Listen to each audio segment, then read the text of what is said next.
Oke, bisa terdengar suara Bapak, teman-teman? Bisa, Pak. Ya, Pak. Oke, bismillahirrahmanirrahim. Assalamualaikum warahmatullahi wabarakatuh. Waalaikumsalam warahmatullahi wabarakatuh. Alhamdulillahirabbil alamin wassalatu wassalamu ala asrofil anbiya'i wal mursalin wa ala alihi wa sahbihi wa tabi'in ila yaumiddin. Qala Allah ta'ala fil Qur'anil Karim, a'udzubillahi minasyaitonir rajim. Bismillahirrahmanirrahim. Lain sakartum lajidanakum lain kafartum inna adabil asarid. Semangat pagi teman-teman, para calon guru teladan, para calon guru sukses, para calon kepala sekolah, para calon pengawas, para calon kepala dinas. Bagaimana kabarnya di hari Selasa, tanggal 28 September 2021? Bagaimana kabarnya teman-teman? Alhamdulillah baik, Pak. Alhamdulillah baik, Pak. Oke, suatu kebahagiaan bagi Bapak bisa bertemu dengan teman-teman di hari Selasa tanggal 28 September 2001 pada mata kuliah evaluasi seperti itu, evaluasi pembelajaran di pertemuan ketiga kalau tidak salah. Kita masuk pertemuan ketiga seperti itu. Pada pertemuan ketiga ini kita akan melanjutkan seperti itu pemaparan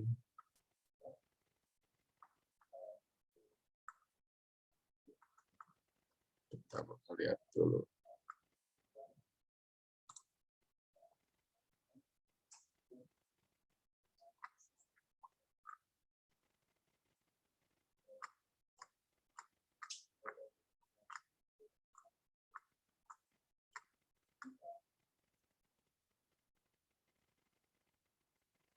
Ini teh kelas apa? Kelas B ini teh ya? Iya, Bapak. B. Kelas B ya. Tapi kenapa berubah ya LMS-nya? Oh ini. Oh iya ya. LMS-nya udah ada ini ya. Kelas B jam 9.30 sampai jam 12.00.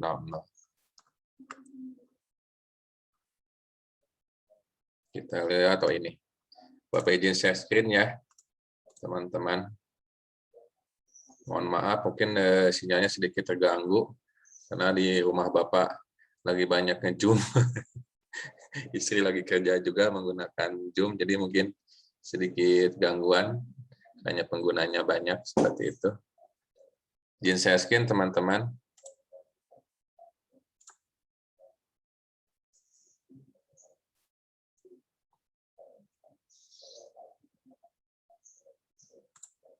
Oke, bisa terlihat share screen Bapak?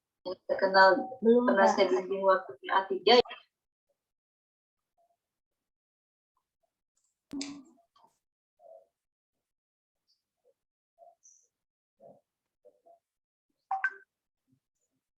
Oke, sudah terlihat teman-teman? Sudah, Pak. Sudah. Oke. Kita itu kalau tidak salah kemarin kita sudah membahas sampai tujuan. Ini sudah. Nah ini kita sekarang akan membahas jenis-jenis evaluasi pembelajaran. Oke, dilihat dari fungsinya seperti itu teman-teman. Nanti teman-teman bisa melihat di LMS-nya juga Bapak sudah cantumkan PPT ini. Jadi teman-teman bisa mengeksplorasi dan diskusi, dan teman-teman sejawat bisa juga bereksplorasi dengan Bapak seperti itu. Jadi dilihat dari penilaiannya ada beberapa macam, yaitu penilaian formatif seperti itu, kemudian penilaian sumatif seperti itu, lalu penampilan diagnostik dan penilaian selektif dan penilaian penempatan. Jadi ada beberapa yang mesti dipahami oleh calon guru seperti itu dalam pemenuhan penilaian.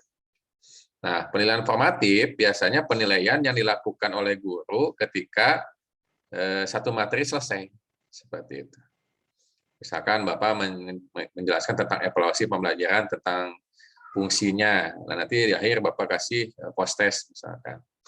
Nah, itu adalah penilaian formatif. Jadi kita ingin mengetahui sejauh mana pemahaman siswa dari pembelajaran, capaian pembelajaran satu pertemuan seperti itu.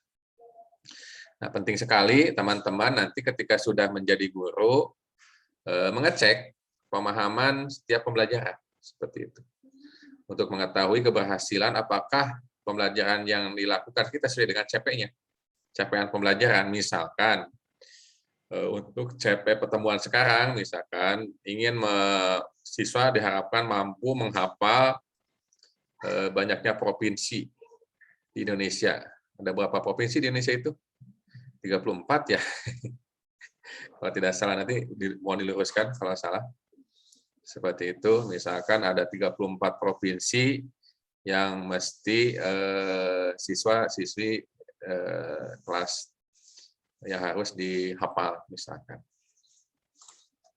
Oke, provinsi apa saja yang teman-teman ketahui? Di Pulau Jawa ada berapa provinsi di Pulau Jawa?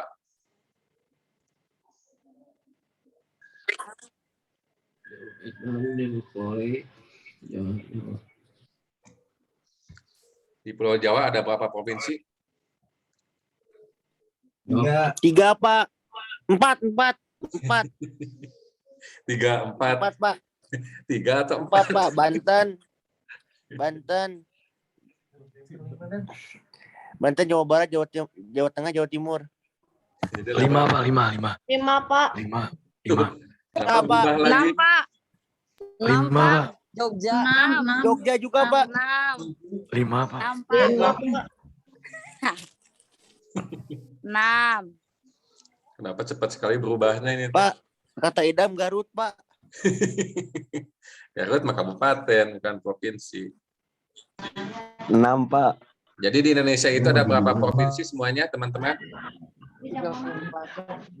Ada 34 provinsi. Nah, banyak sekali warga Indonesia yang tidak tahu ada berapa provinsi di Indonesia. Ada 34.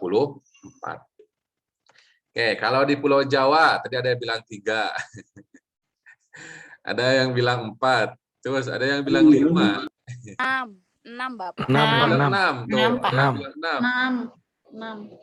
Oke, silakan raise hand. Siapa yang mau menjawab? Biar terlihat sama Bapak. Soalnya kalau gini nggak terlihat. Silakan raise hand. Bapak kasih nilai keaktifan. Yang mau menjelaskan pulau apa saja yang provinsi apa saja yang ada di Pulau Jawa. Silakan raise hand. Bapak kasih nilai keaktifan. Bentar, Mak. Bapak siapkan dulu kertasnya. Nah, biar Bapak tulis ya. Jawab, Pak. Bentar, belum Bapak Oh iya, siapkan. belum. Evaluasi B. Rahmat. Silakan Rahmat. Ada berapa provinsi di Pulau Jawa? 6, Pak. 6. Apa saja? 1. Yang pertama, daerah khusus Ibu Kota Jakarta, Tuh. Banten, Jawa Barat, Jawa Tengah, Jawa Timur, sama Jogja. Daerah istimewa Jogja. Daerah istimewa Yogyakarta. Kalau Jakarta, daerah khusus Ibu Kota Jakarta. Nah, makanya disebut DKI kan, daerah khusus Ya, Ibu Kota Jakarta. Kalau Jogja, daerah istimewa. daerah istimewa Yogyakarta, DIY. Karena dia mempunyai sejarah masing-masing. Nanti bisa dieksplorasi ya. Kenapa Jogja disebut Terima kasih, daerah istimewa Yogyakarta. Nanti banyak di searching aja ya. Itu ada nilai historis yang teman-teman bisa eksplorasi kenapa ada daerah khusus dan daerah istimewa. Ibu kotanya, Rahmat. Ibu kotanya apa saja?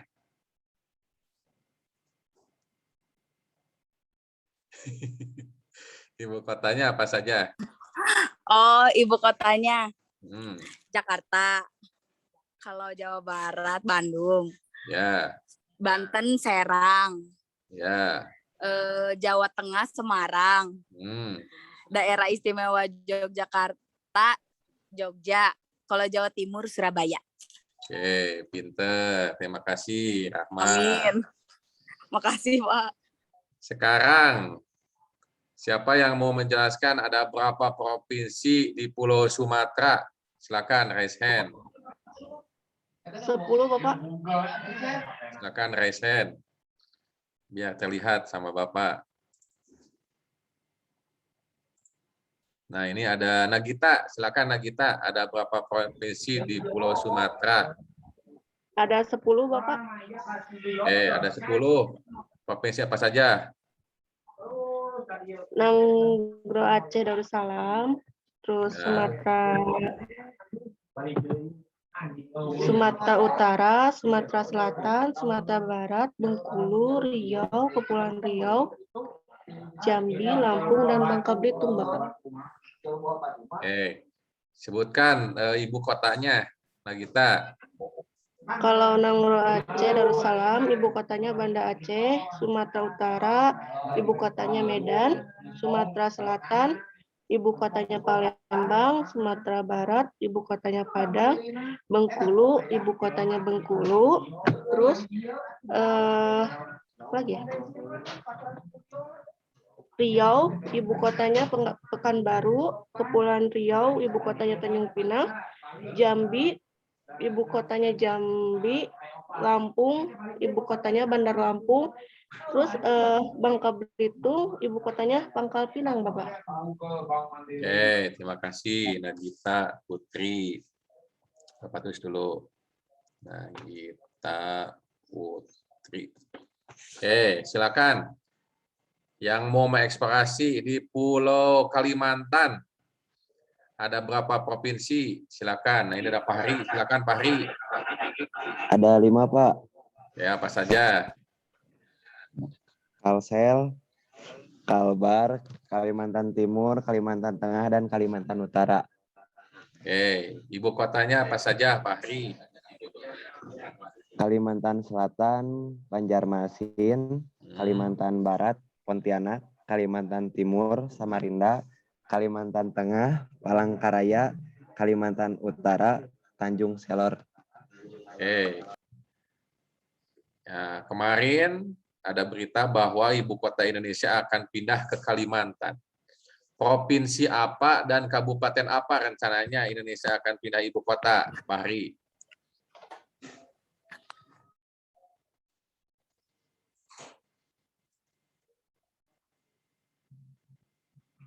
Halo, Fahri. Iya. Rencananya kita ada wacana untuk pindah ibu kota. Rencananya ke Kalimantan mana dan kabupaten apa? Kurang tahu Pak beritanya Pak kalau itu. Jadi searching atau di Google. Oh. Di search di Google dah nama. Gampang atau tinggal buka HP, search Google. Rencana pindah ibu kota. Di ini Pak, Kutai. Banjarmasin. Berarti di Kalimantan mana itu? Di selatan, Pak. Provinsinya di Kalimantan Selatan. Kabupaten mana? Kutai, Pak. Kutai apa?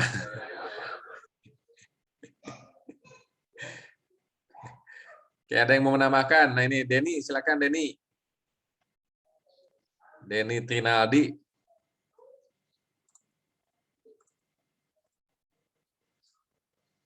Halo Denny. Halo Pak, gimana Pak? Bagaimana?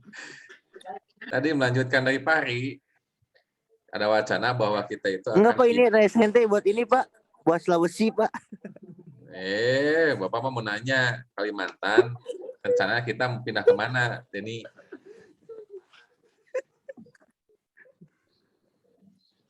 Gimana Pak? Gimana? Bapering Pak. Atau yang bagus atau itunya internetnya. Kita kan rencana mau ada wacana pindah ibu kota ke Kalimantan mana, provinsinya dan kabupatennya kabupaten mana, Denny? Kalau tidak salah ya itu Pak, di ini Pak, Kutai Kartanegara Pak, Samarinda. Itu apa, kabupaten atau apa?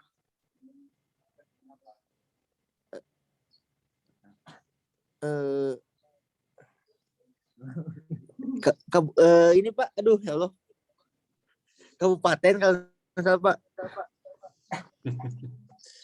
Oke, makasih Denny. Nah, sekarang yang di Sulawesi, siapa yang Andri? Silakan Andri, Sulawesi, Andri. Bukan Pak, saya mau jawab yang Kalimantan. Andri orang Kalimantan, Pak. Oh, Denny silakan.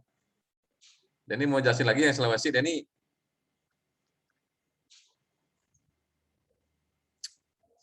Baik, Pak. Gorontalo, Pak. Pulau Sulawesi itu ada 6, Pak, provinsinya. Yang pertama Gorontalo, Sulawesi Barat, Sulawesi Tengah, Sulawesi Utara, Sulawesi Tenggara, Sulawesi Selatan. Ibu kotanya Gorontalo. Sulawesi Barat Mamuju, Sulawesi Tengah Palu, Sulawesi Utara Manado, Sulawesi Tenggara Kendari, Sulawesi Selatan Makassar, Pak. Oke, makasih. Siapa yang mau menjelaskan sekarang ada berapa provinsi di Kepulauan Maluku? Silakan. Dan Papua, 2 aja sekalian. Silakan Tiara Roja. Ya, Bapak. Di Pulau Maluku dan Papua ada 4, Bapak. Yang pertama Maluku Utara, yang kedua Maluku, yang ketiga Papua Barat, yang keempat Papua daerah khusus.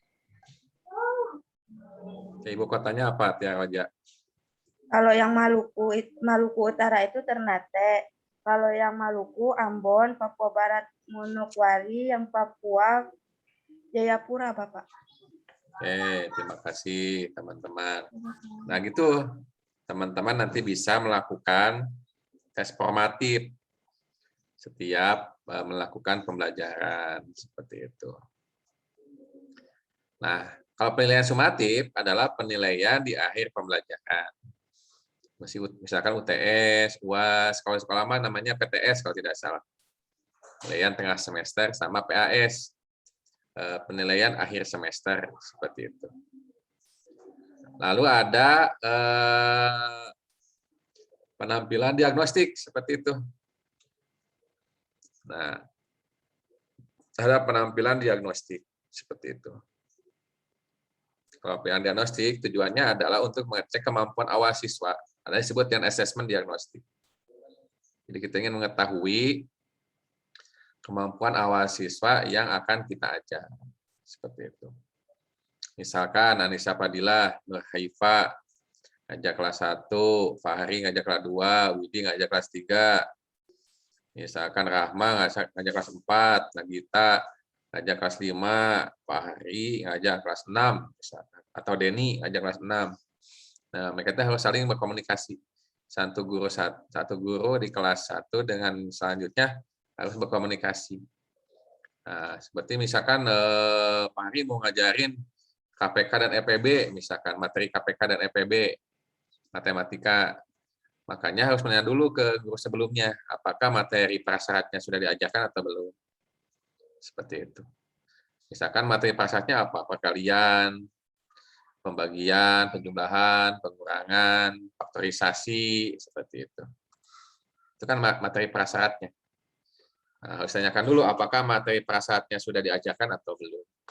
Lalu dicek juga keadaan siswanya. Siswanya sudah memahami atau belum. Nah, makanya diharuskan adanya penilaian diagnostik, penilaian diagnostik.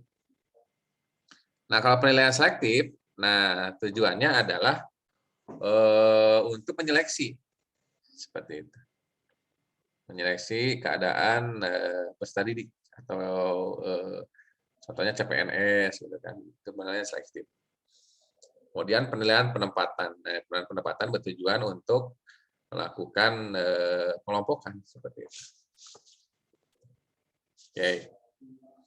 Nah, penilaian formatif sudah Bapak jelaskan tadi yang dilaksanakan pada akhir program pembelajaran. Umumnya setelah selesai satu mata diklat atau satu pelajaran materi seperti itu. Untuk melihat tingkat keberhasilan proses pembelajaran itu sendiri.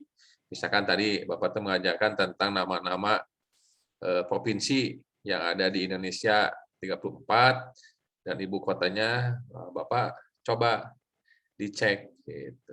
penilaian formatif. Apakah mau nanti pilihan ganda, atau mau bentuk esai nantinya itu, atau nanti mau bentuknya non-tes, misalkan observasi, angket, wawancara, boleh silakan. Misalkan kita ingin mewawancara bagaimana proses pembelajaran yang kita lakukan kepada siswa, sampelnya misalkan 2 orang, laki-laki 1, perempuan 1, misalkan. Nah, kita lakukan observasi. Kemudian dengan demikian penilaian formatif berorientasi kepada proses pembelajaran. Nah, karena kita melakukan pembelajarannya adalah pembelajaran di mana? Yaitu pembelajaran diferensial, seperti itu. Pembelajaran yang mana kita memberikan perlakuan, potensi, dan karakteristik yang berbeda-beda terhadap siswa. Nah, jadi yang dilihat itu adalah prosesnya. Nah, kalau growing mindset, hasil itu tidak menjadi hal utama, seperti itu. Hasil itu tidak menjadi hal utama. Yang menjadi hal utama adalah prosesnya. Proses bagaimana siswa memahami pembelajaran yang guru lakukan. Karena kita ketahui ada 4 komponen dalam pembelajaran, seperti itu. Yaitu yang pertama adalah perubahan terhadap pengetahuan, seperti itu.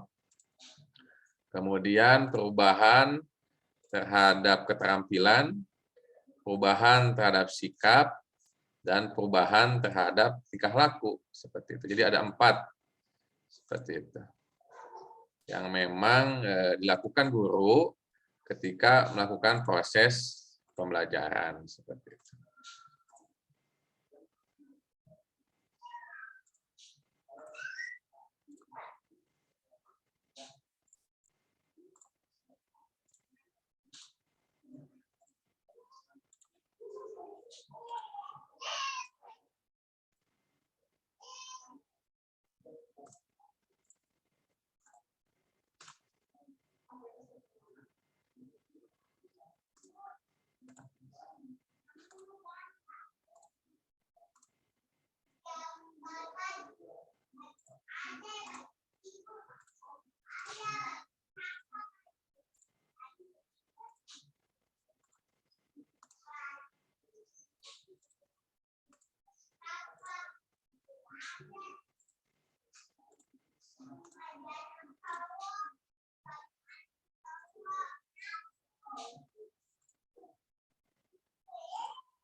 Bentar, Bapak mau buka dulu, ini banyak yang masih off-cam ternyata.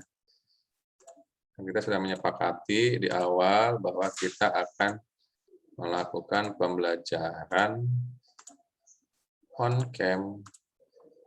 Seperti itu, Bapak tanya dulu nih, kenapa?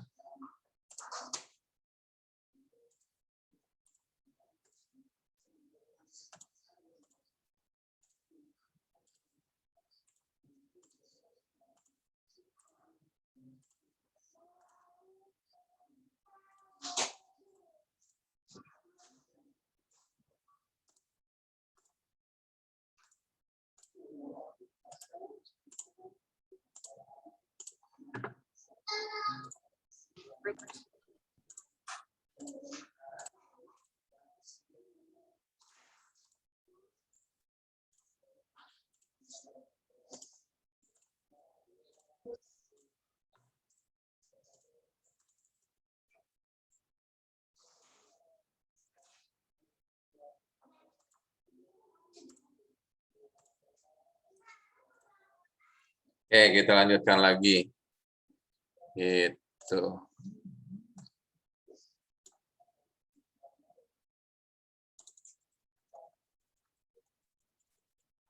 Nah, selanjutnya teman-teman yaitu tentang penilaian sumatif. Nah, kalau sumatif dia adalah penilaian yang dilakukan pada akhir pembelajaran keseluruhan, misalkan PTS seperti itu, PAS.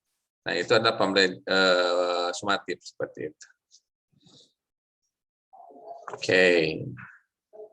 Kemudian, nah dalam penilaian sumatif, nah nanti yang dilihat itu adalah proses dari pembelajarannya seperti itu. Seperti itu nanti lihat itu adalah penilaian produknya. Seperti itu. Nanti itu prosesnya mungkin nanti dilihat juga. Seperti itu. Nah, yang selanjutnya adalah penilaian diagnostik.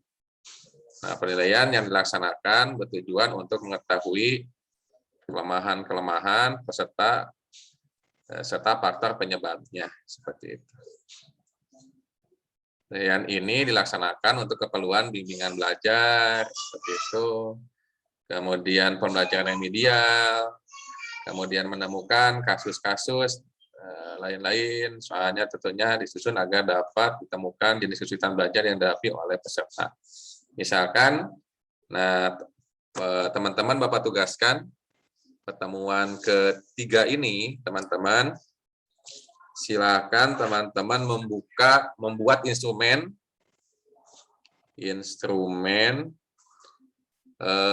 tes bentuk pilihan ganda. Seperti itu. Oh, Bapak belum setting ya? Ada tugas ya? Kemarin itu yang 2 ya? Pertemuan 2 ya, ada tugasnya ngeresume ya, kalau nggak salah ya.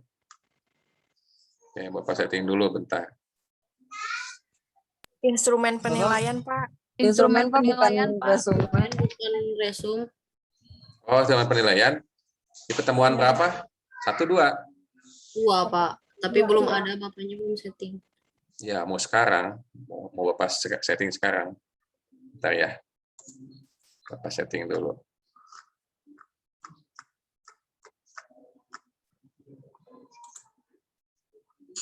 Bentuknya apa kemarinnya tugasnya teh? Instrumen penilaian. Bentuknya apa? PG atau apa? Kata Bapak kemarin bisa esai aja, Bapak. Oh, esai. Di pertemuan berapa kemarin tuh? 2 tugasnya, pertemuan 2. Iya, pertemuan 2. Oh, ini juga belum diubah ya sama Bapak ya? Iya, Bapak. Pertemuan 1 teh, Bapak saya tanggal berapa sih kemarin tuh?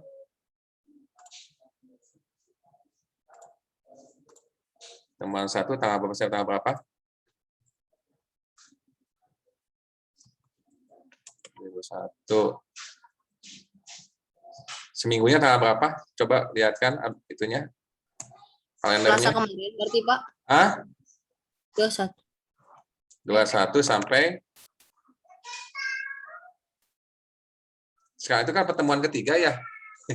Ya, sekarang Ya, ketiga. Pak. 13 mungkin. 13 sampai 18 ya. Kita tuh mulai perkuliahan tanggal 13 kan? Iya, Pak. Iya, kenapa tadi 21? Oke.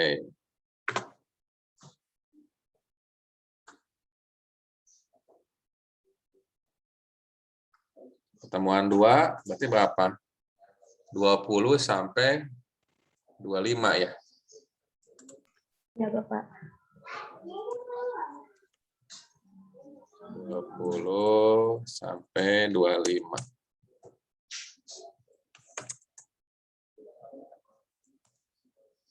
Nah, sekarang pertemuan 3 kan ya? 27 sampai 2. Nah, ini. Nah, ini.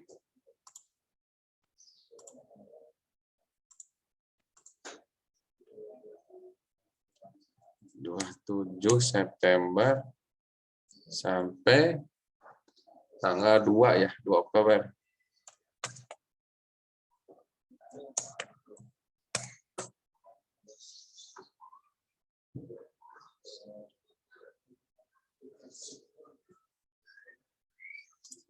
Oke. Tugas pertemuan 2 Tugasnya apa? Instrumen ya? Kalau tidak salah ya. Instrumen apa? Tugasnya kemarin? Instrumen penilaian. Penilaian. Tugasnya udah dibuat belum? Tugasnya? Udah, Pak. Udah. Bapak buat dulu atau ya.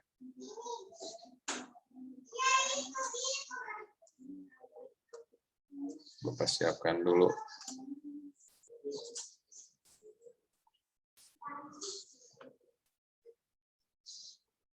Tugas mana?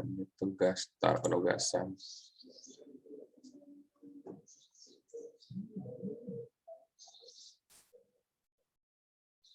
Tugas apa? Tugas instrumen apa? Penilaian. Itu tugasnya.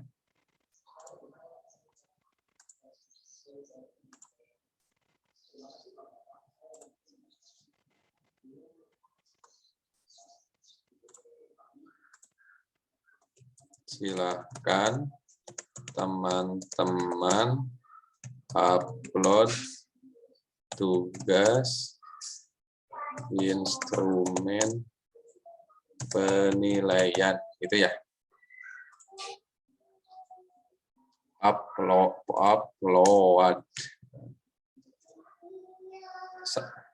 Mau sampai jam berapa ngumpulin tugasnya?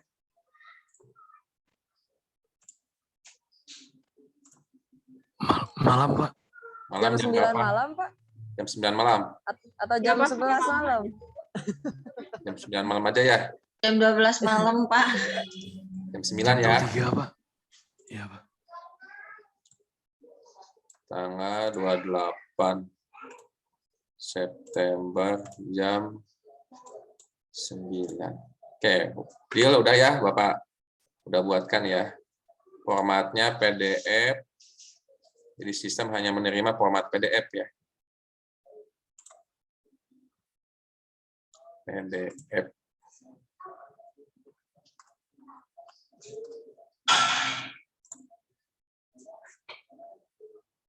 Bulan September, ship.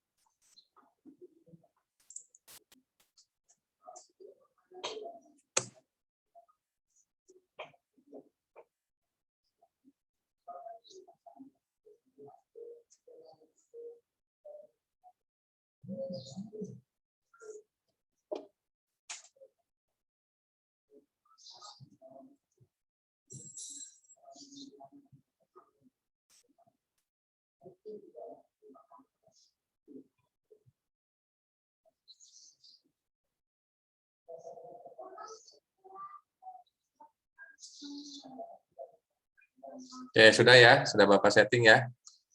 Silakan teman-teman untuk mengupload sampai jam ini. Sampai jam 21 ya. Silakan.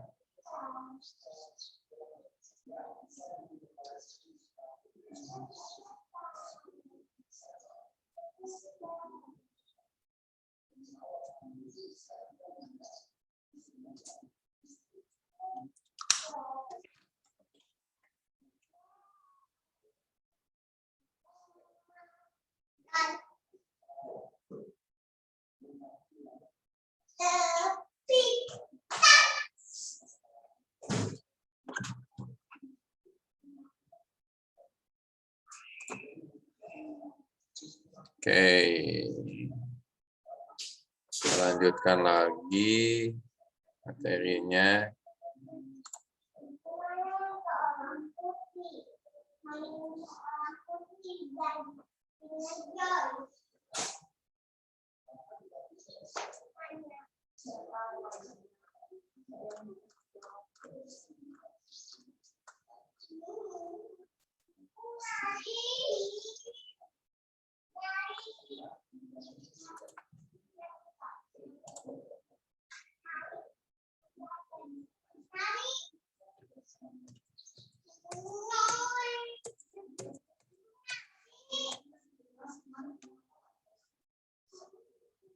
Nah, ini adalah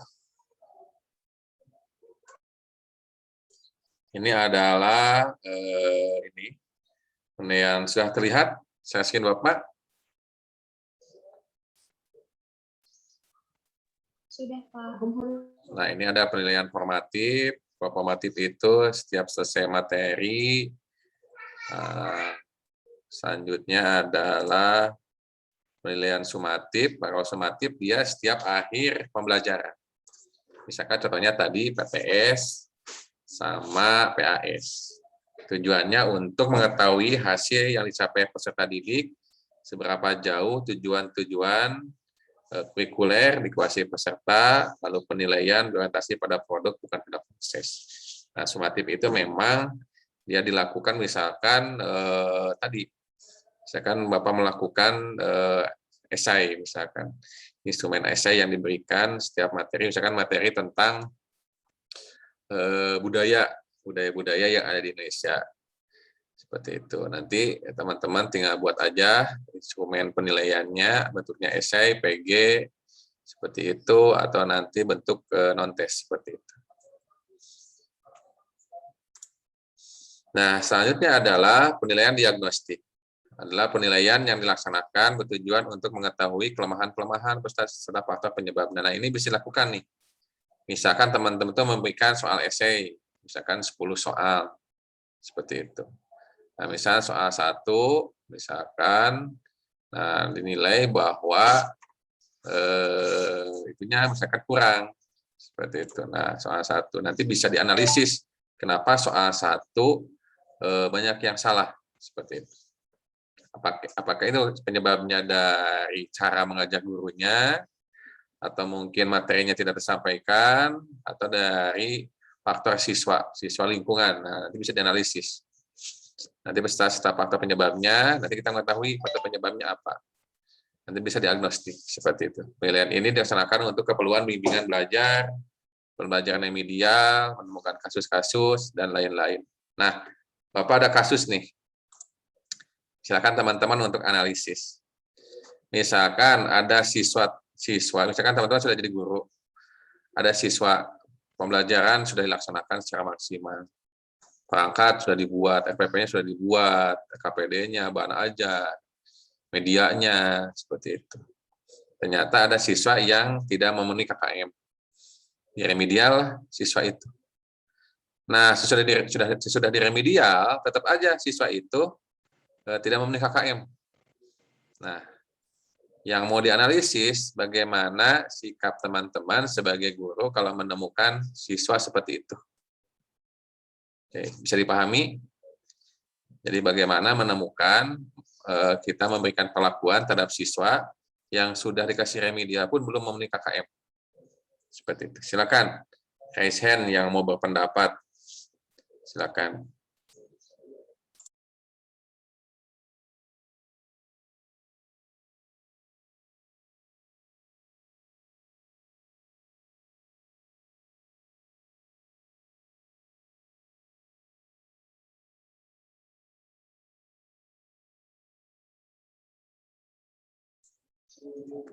Francisca kapan? Mau mencoba Francisca kapan? Terdengar nggak ke Francisca?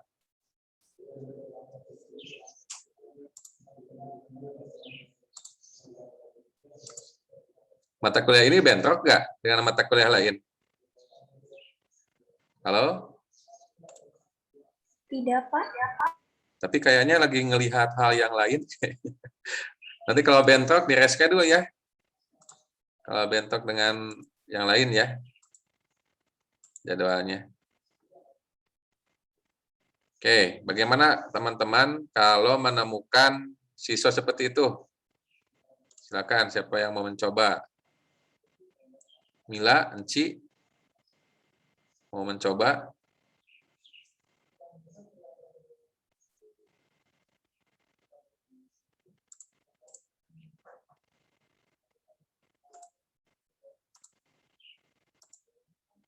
Regisa Aulia. Bagaimana kalau menemukan siswa-siswi seperti itu? Bapak kasih nilai keaktifan. So,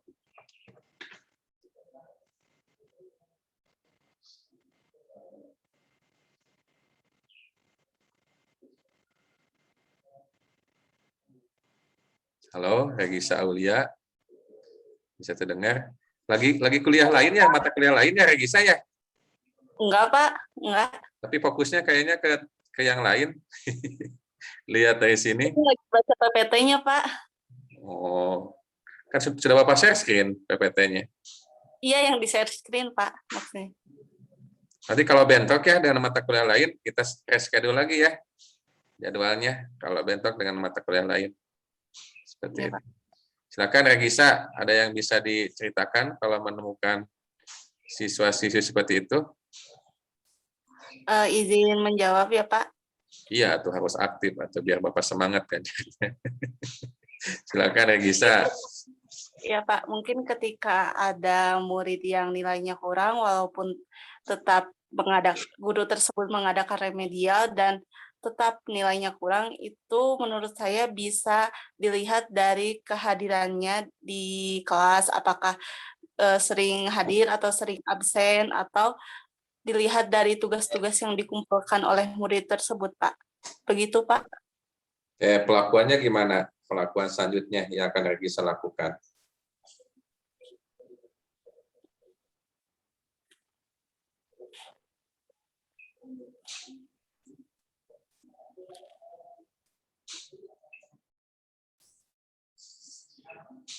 Pelakuannya gimana? Regisa apakah mau melakukan pengayaan? Seperti itu, bimbingan atau gimana? Silakan.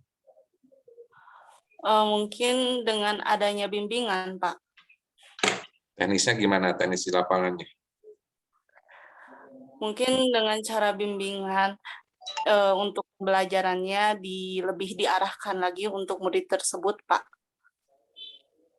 Karena mungkin dengan bimbingan itu bisa jadi melihat murid tersebut tidak mengertinya di mana, atau enggak ada salah metode yang guru tersebut dilakukan pada saat di kelas, Pak. Begitu.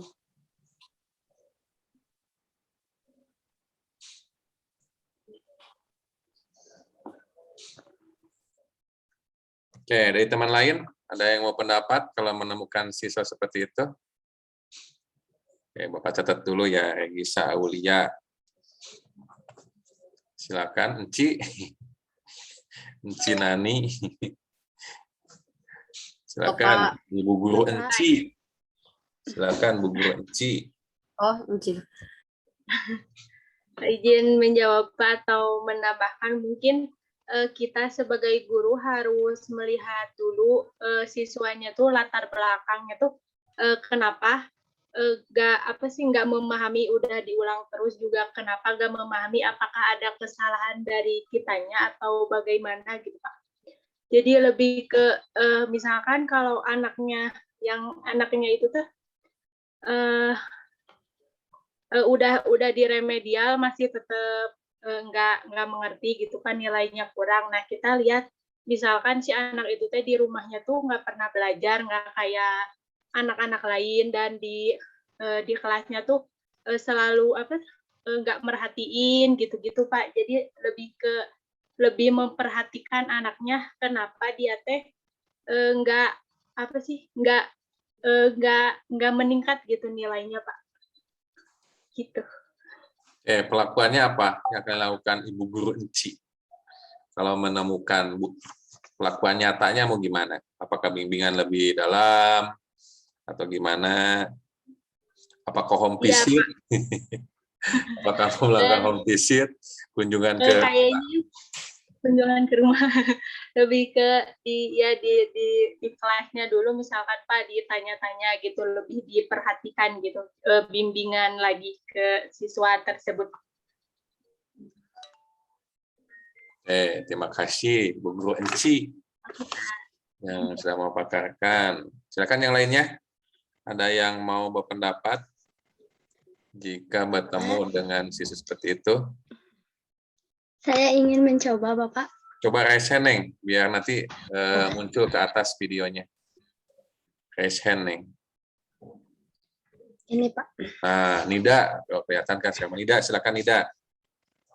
Bapak, mungkin kalau menurut saya jika ada siswa yang setelah diremedial masih tetap kurang nilainya, mungkin gurunya bisa menggunakan cara itu Pak, cara teknik kucing yang waktu itu Bapak pernah sebutkan. Gimana teknik kucing? Teknik kucing itu jadi kayak yang gurunya hanya sebagai fasilitator, jadi siswanya sendiri yang mengeksplorasi dirinya gitu Pak. Oke.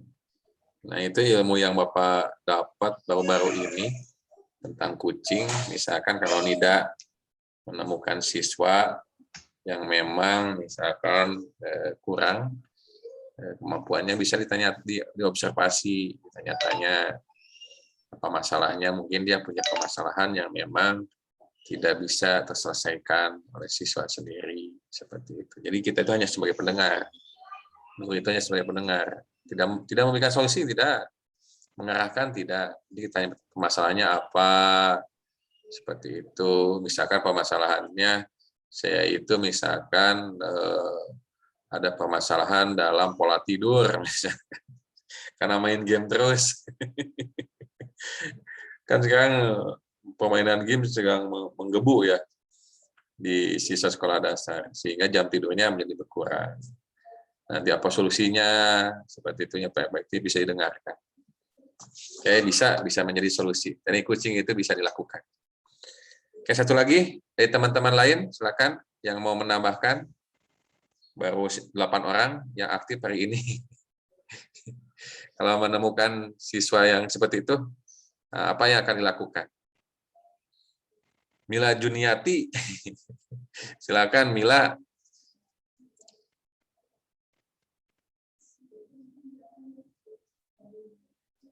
Mungkin sama kayak yang tadi Pak, yang Nida gitu, ya mikirnya udah ke situ sih. Ya, silakan eksplorasi. Jangan mati ide, jangan mati gaya. Kalau guru mah nggak boleh mati ide dan mati gaya. Harus bisa menjelaskan. Gitu. Apa yang Mila lakukan ketika bertemu dengan siswa seperti itu. Dari kasih remedial tetap aja tidak memenuhi KKM. Apa yang Mila akan lakukan?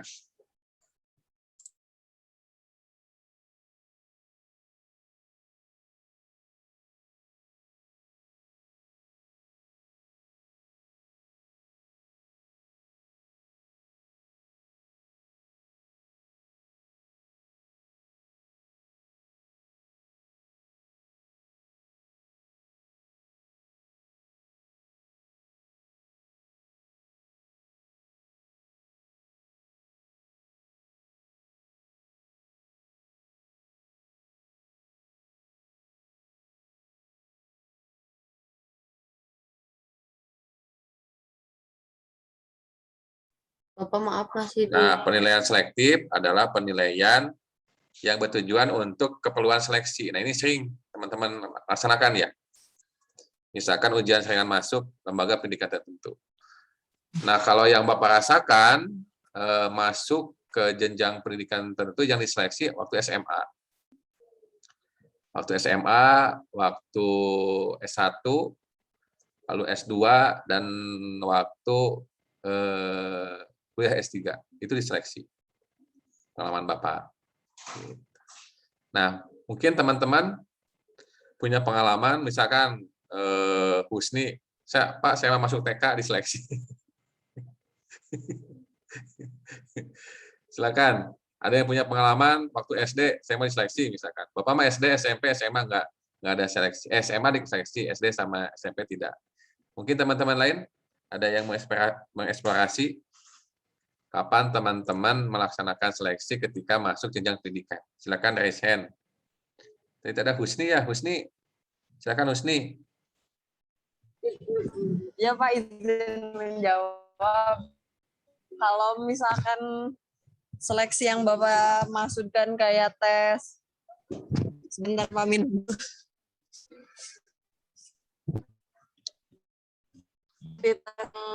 Ikutin waktu masuk SMA, tesnya ya kayak apa ya waktu itu tuh ngejawab soal tentang Kobar sama matematika sama bahasa Inggris, Pak. Kurang terdengar, Husni, kurang jelas. Sinyalnya mungkin Bapaknya kurang baik sinyalnya. Seperti itu maksud Bapak. Iya, di sini juga jelek, Bapak. Kayaknya lagi ada gangguan ya, gangguan jaringan. Tapi kalau di rumah Bapak memang banyak yang menggunakan ini. Isi lagi menggunakan Zoom. Jadi mungkin berbagi. Nah, pertanyaan Bapak, silakan teman-teman share, pernah nggak masuk ke satuan pendidikan, misalkan SD, SMP, SMA, sebelumnya ketika masuk diseleksi dulu, gitu maksud Bapak Husni. Oh, ada tes masuk Pak, paling kayak penjuri itu Pak, kalau misalkan tergantung nilainya, kalau nilainya cakupannya sekian sampai sekian, masuknya kan ada 2 pilihan kalau SMK, masuknya ke lebih kemana gitu aja paling. Oh, jadi Husni pernah dites seleksi ketika masuk SMK gitu maksudnya? Ya, ya Pak. Oke, makasih Husni. Teman-teman yang lain? Ya Pak, sama-sama. Mungkin masuk SMP, SD, pernah ada seleksi atau pernah melihat saudaranya diseleksi ketika masuk SD, SMP, SMA? Silakan raise hand.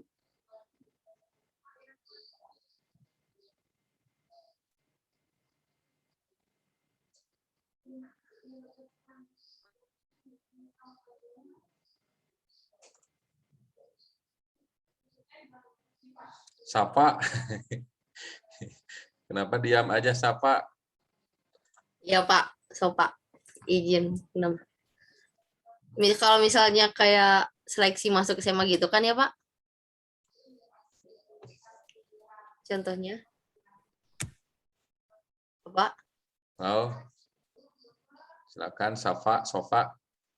Ya, berbagi pengalaman kalau Sofa dulu waktu masuk TK SD SMP itu nggak pakai seleksi ya, itu mah karena pakai name. Kalau misalnya lewat saat pendidikan lanjut ke tingkat SMA, Sofa melakukan seleksi, tapi bukan seleksi tentang akademik Pak. Tapi seleksinya ini seleksi untuk jalur prestasi Pak. Jadi Sofa melalui seleksi jalur prestasi pramuka gitu. Jadi ada tes lisan, tes tulis, dan prakteknya, Pak. Mungkin itu, Pak, pengalaman saat melakukan seleksi. Apa sih tujuan adanya seleksi itu? Sapa? Kalau menurut Sopa, tujuan adanya seleksi itu kan pasti ada yang akan dicapai ya Pak. Jadi untuk melihat kemampuan dari seseorang itu apakah dinyatakan layak untuk masuk atau tidak.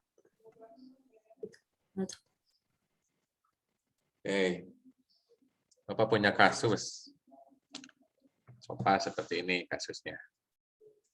Misalkan Bapak teh membandingkan 2 sekolah. Gitu. Membandingkan 2 sekolah. Sekolah 1 dia melakukan seleksi ketat untuk para siswanya, calon siswanya. Kemudian pembelajarannya juga maksimal. Hasilnya juga nggak akan jauh kan, karena memang inputnya itu bagus. Pembelajarannya bagus, inputnya juga tidak akan terlalu jauh seperti itu, pasti bagus juga. Itu untuk kasus sekolah A. Sekarang sekolah B. Sekolah B mah bebas. Gitu. Siswa mau keadaan bagaimanapun, kemampuan bagaimanapun boleh masuk. Pembelajarannya maksimal. Gurunya bagus, fasilitasnya bagus. Nah, outputnya juga pasti akan beragam. Seperti itu. Yang bagus ada, yang sedang ada, yang tidak bagus ada. Seperti itu. Apa yang bisa Sopa analisis dari kasus sekolah itu? Silakan Sopa.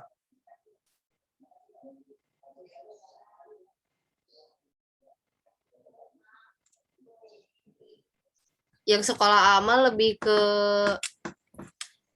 maksimal ya Pak proses pembelajarannya gitu. Ya, mendengarkan tapi enggak. Iya, bentar Pak. Aku juga bingung. Iya, Ketangkap nggak informasinya tadi? masih kurang paham Pak. Oke, Bapak ulangi lagi. Bapak teh membandingkan dua sekolah. Bapak. Sekolah A, dia dalam penyeleksian calon siswanya, dia melakukan penyeleksian dengan ketat. Seperti itu. Dia seleksinya berarti menyeleksi siswa-siswi yang berkualitas, kemampuannya, karakternya, seperti itu. Kemudian pembelajaran juga maksimal. Gurunya bagus, kemudian fasilitasnya juga bagus. Maka outputnya juga pakai maksimal ya, Sopa ya. Karena inputnya bagus, prosesnya bagus, outputnya bagus. Itu untuk sekolah A. Untuk sekolah B, seperti itu. Nah, untuk inputnya dia boleh berbagai kemampuan siswa boleh masuk ke sekolah itu.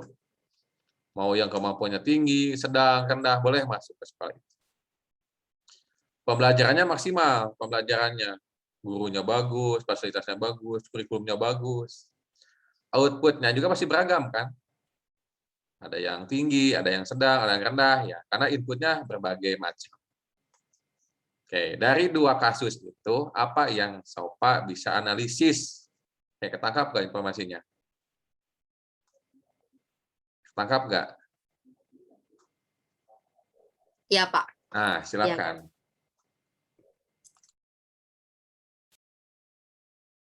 Apa yang bisa Sopa eksplorasi dari kedua kasus sekolah itu?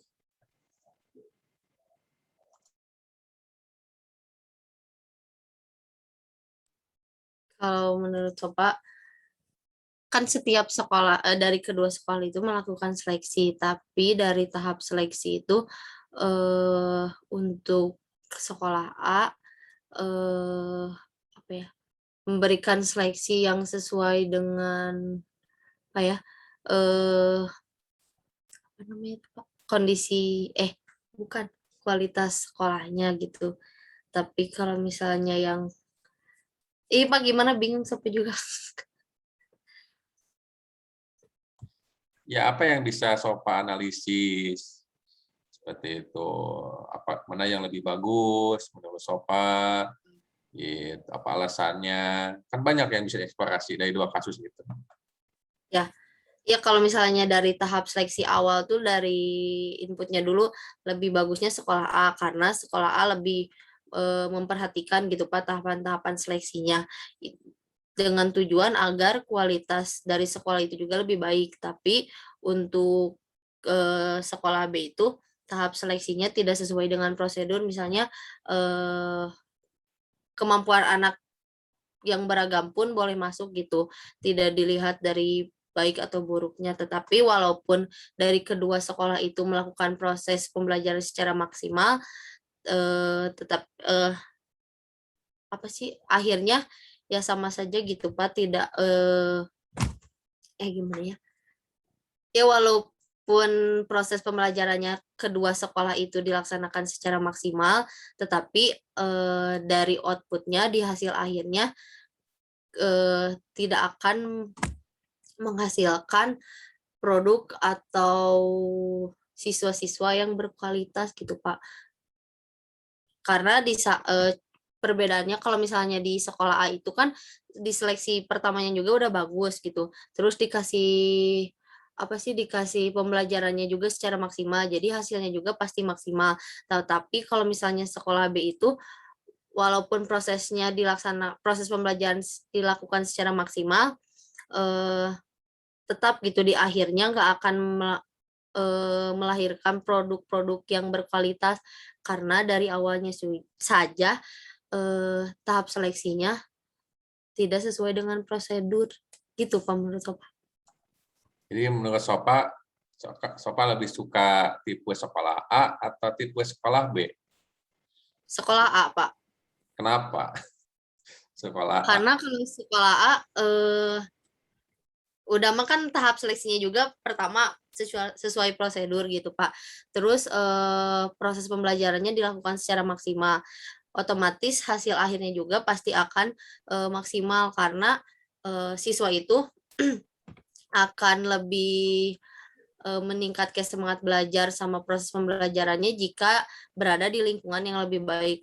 Nah, kalau misalnya di SOPA kenapa nggak memilih, nggak setuju di sekolah B, karena dari awal juga tahapannya sudah tidak sesuai dengan prosedur, misalnya kayak siswa yang kurang atau misalnya dari sikap atau pengetahuannya kurang, terus nanti dikasih yang maksimal juga, tetap gitu Pak, hasilnya tidak akan secara maksimal. Jadi berarti SOPA kubu yang berpikir bahwa siswa yang kemampuan rendah tidak mempunyai kesempatan untuk mendapatkan pendidikan yang layak ya. Bisa saja perubahan, tapi tidak semudah di sekolah A, Pak. Kalau misalnya sekolah A kan berarti yang sekolah A yang siswa yang kemampuan rendah kan tidak lulus. Oh ya. Nah, jadi tidak bisa mendapatkan pendidikan yang berkualitas, begitu Maya.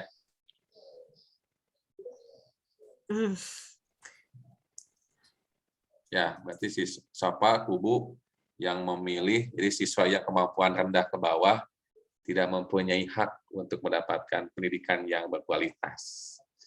Ya, seperti itu SOPA pendapatnya. Ya Pak, kurang lebih seperti itu. Oke. Mungkin teman yang lain, terima kasih SOPA. Mungkin teman yang lain ada yang mau pendapat, menambahkan? Silakan. Ada yang bisa? Mila Jumita. Mila. Enci, Enci boleh. Pani Nur Anissa. Silakan. Apa yang bisa dianalisis dari dua kasus sekolah itu?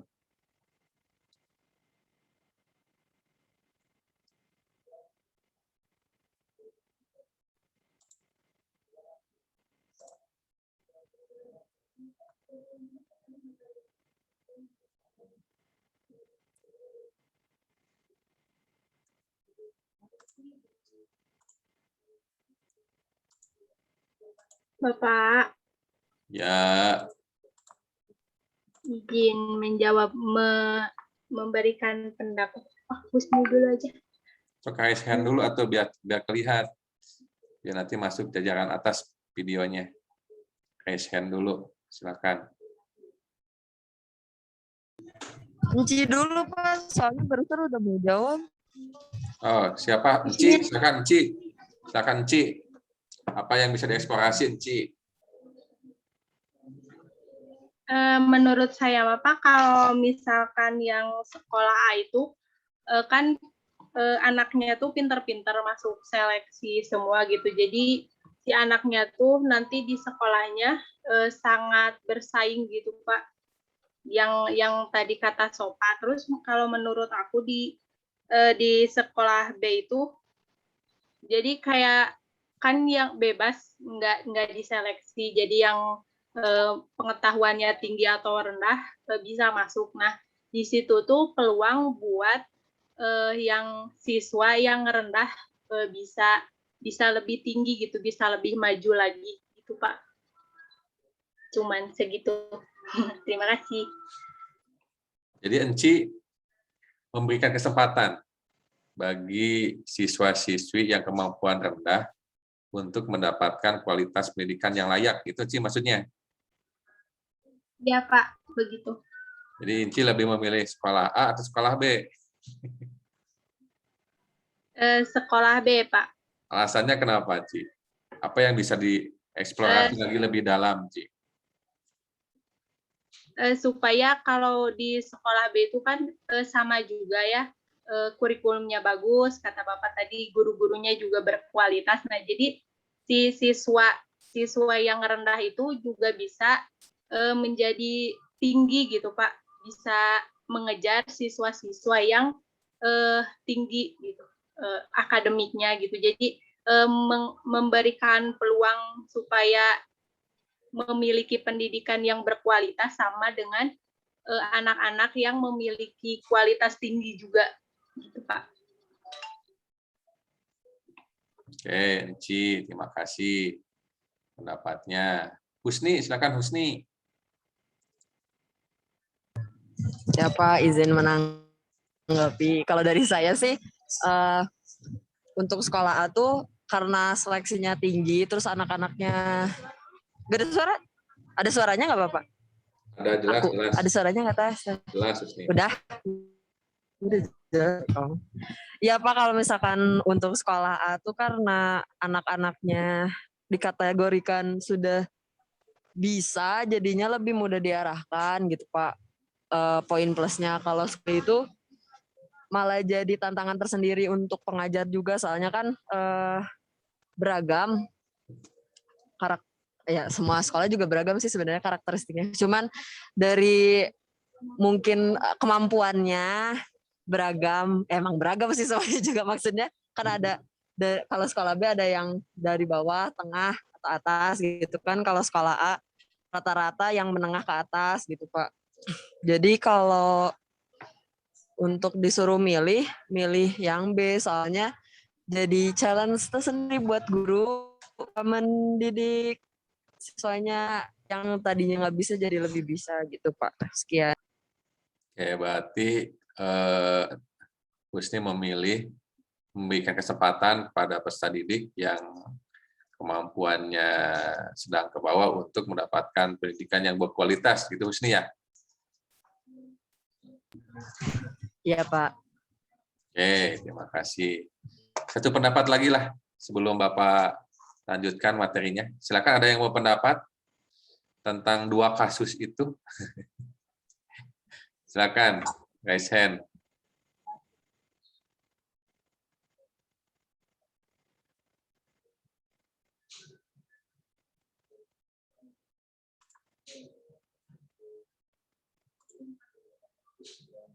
Francisca kapan mau mencoba? Mau nanya dulu. Bapak? Hah? Bapak mau tanya lagi. Siapa ini? Bapak. Sapa, ya silakan Sapa. Bapak tadi berarti di sekolah B itu tidak dilakukan tahap seleksi atau tetap dilakukan? Kan tidak, sudah dijelaskan tadi. Yang sekolah B mah tidak melakukan tahap seleksi. Dia mah bebas. Mau siswa kemampuan, karakter, sikap bagaimanapun boleh. Boleh belajar di sana. Gitu. Berarti kalau gitu buat apa ada penilaian selektif ya Pak? Kalau misalnya, berarti tidak ada penerapan penilaian selektif di sekolah B? Iya, di sekolah B itu tidak ada penilaian selektif awal. Jadi semua siswa yang kemampuannya tinggi, sedang, rendah boleh masuk. Tapi sekolah itu menerapkan pembelajaran yang maksimal, ketat, seperti itu. Pengajarnya, fasilitasnya, seperti itu. Dan outputnya juga pasti kan berbeda-beda. Outputnya juga. Nah, yang teman-teman bisa analisis, apa yang bisa teman-teman lihat dari 2 kasus sekolah itu, seperti itu. Gitu, siapa maksud Bapak? Iya, baik Pak. Silakan satu lagi, teman lain yang mau mencoba. Mila mau coba, Mila? Wah, Mila. Bapak tuh memanggil orang-orang sukses, baru 10 orang. Calon-calon orang sukses ini. Yang berani mencoba, nggak apa-apa, salah juga. Soal salah mah nanti belakangan. Henita, mau Henita? Henita Komariah. Silakan Henita. Iya Pak, bentar.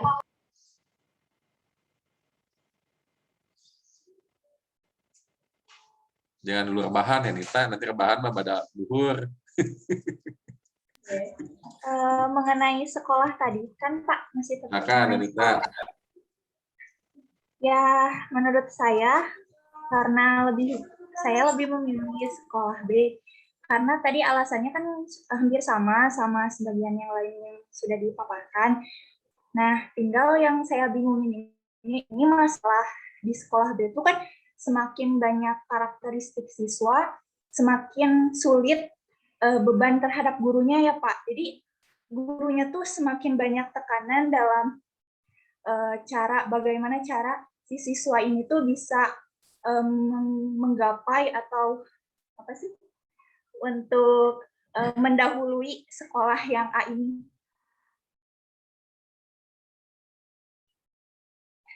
Gitu, Pak.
Oke, silakan. Teteh siapa ya yang mau menang? Henita, silakan Henita.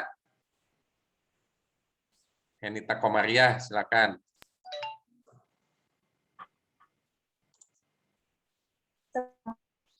Ya.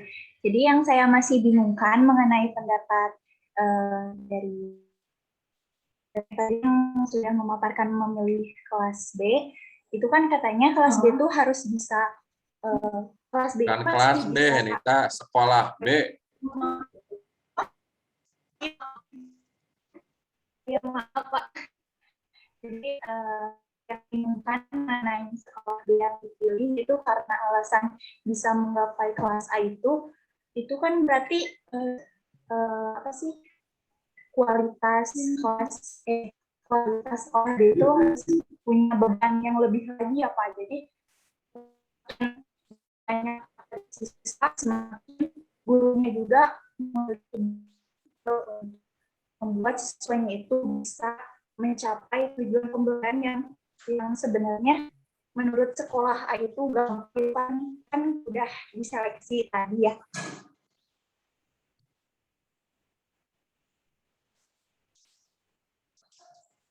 Mohon maaf, Henita, Bapak tidak bisa mendengar dengan baik karena jaringan internet. Tapi nggak apa-apa ya, Bapak kasih nilai keaktifan, sudah berani. Soal jawaban mah nggak apa-apa, nanti urusan ke nomor 1000. Ya teman-teman, cukup ya. Kita cukupkan saja pertemuan evaluasi sampai hari ini. Untuk pertemuan ketiga, tugasnya teman-teman, silakan tulis, buat teman-teman bentuk, kemarin itu tugasnya apa ya? Bapak tuh lupa, takut sama. Kemarin teh, siapa tugasnya apa? Yang tugas 1 kemarin. Tugas 1, yang pertemuan 1, Pak. Tadi pertemuan kemarin, yang kedua, pertemuan 1 mah nggak ada tugas. Kalau tidak salah. Yang ketemuan 2, tugas yang diupload itu tugasnya apa kemarin? Instrumen penilaian. Instrumen, Pak. Kenapa yang kayak bingung gitu, Sob? Ya, yang tugas kemarin, tugasnya apa? Bapak mau tahu apa lupa? Instrumen penilaian pengetahuan, sikap, sama keterampilan, Pak. Oh, instrumen pengetahuan, Ya, itu. sikap, dan pengetahuan. Nah, Ya. ya, itu. Nah, tugas sekarang, teman-teman, silakan buat instrumen pilihan ganda. Nah, pertemuan 3 ya. Silakan teman-teman buat instrumen pilihan ganda. Jangan terlalu banyak, lah 10 aja. 10 gitu. Materinya bebas, silakan dari kelas 1 sampai kelas 6 boleh. Tapi tentukan kemampuannya mau apa. Misalkan Sapa mau mengetahui kemampuan pemahaman. Misalkan pemahaman siswa. Seperti indikator pemahaman kan banyak tuh, searching aja. Nanti dari jurnal mana, buku siapa, pendapat siapa, tentukan indikatornya. Seperti itu, tentukan nanti KD-nya. KD-nya mau KD apa, silakan, bebas. Nanti buat soalnya. Seperti itu. Buat soalnya. Dan tentukan jawaban. Buat aja dalam bentuk tabel ya, biar enak. Kemampuannya apa, indikatornya apa, KD materinya apa, lalu soalnya dan jawaban. Buat dalam bentuk tabel ya.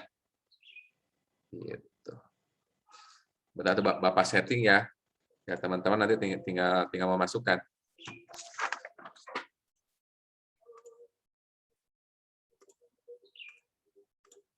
Seperti itu. Kita Bapak setting ya. Biar teman-teman nanti tinggal memasukkan. Berarti tugas pertemuan 3 ya, ini tuh ya? Iya, Pak. Tugas pertemuan 3. Bapak setting dulu. Soalnya, nah ini ya, pertemuan 3 ya. Biar teman-teman nanti bisa langsung masukkan.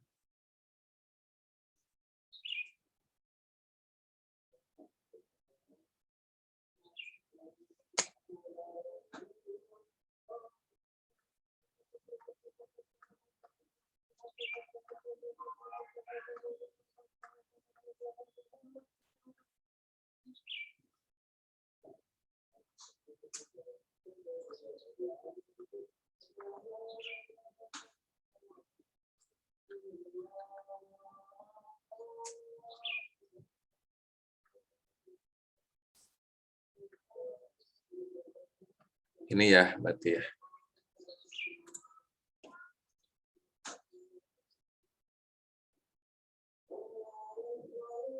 Tugas, penugasan.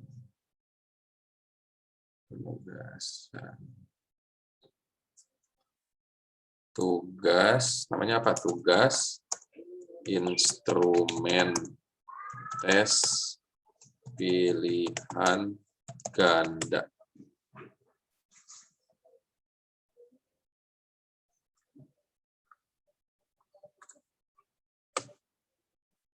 Pilihan ganda.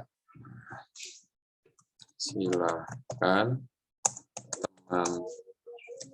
teman-teman buat instrumen pilihan ganda dengan ketentuan seperti berikut. 1. Tentukan kemampuan dan indikator yang akan diketahui. Misalkan kemampuan hasil belajar, misalkan boleh. Pemahaman, literasi, boleh. Kemudian tentukan materinya. Materi KD kayak gitu, CP, KI-nya tentukan ya. Kan pelajarannya apa, KI-nya apa. Yang ketiga soalnya, soal PG. Keempat jawaban. Yang kelima dalam bentuk tabel. Dan keenam dalam bentuk PDF ya. Nah enaknya PDF Bapak tidak perlu download di e-learningnya, jadi nanti langsung tampil. Waktunya sampai minggu depan. Minggu depannya tanggal berapa? 5 ya. 5 Oktober. Jam. Kuliahnya jam berapa? Jam 9.30 ya. Nah, terakhir minggu depan ya, jam 9.30.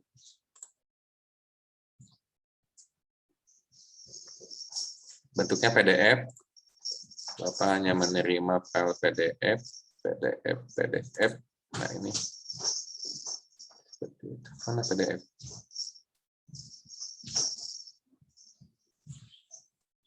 Oh ini PDF. Simpan perubahan. Simpan.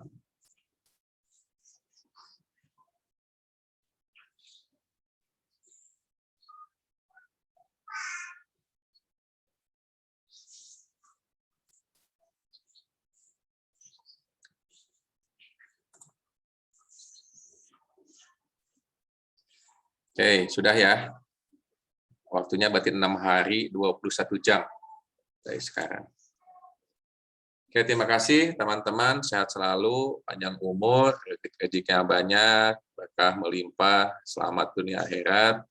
Mudah-mudahan teman-teman mata kuliah ini dapat nilai A, lulus tepat waktu, dan nilainya kumlot menjadi guru yang sukses. Terima kasih, selamat siang. Assalamualaikum warahmatullahi wabarakatuh. Waalaikumsalam. Terima kasih Pak. Terima kasih Pak.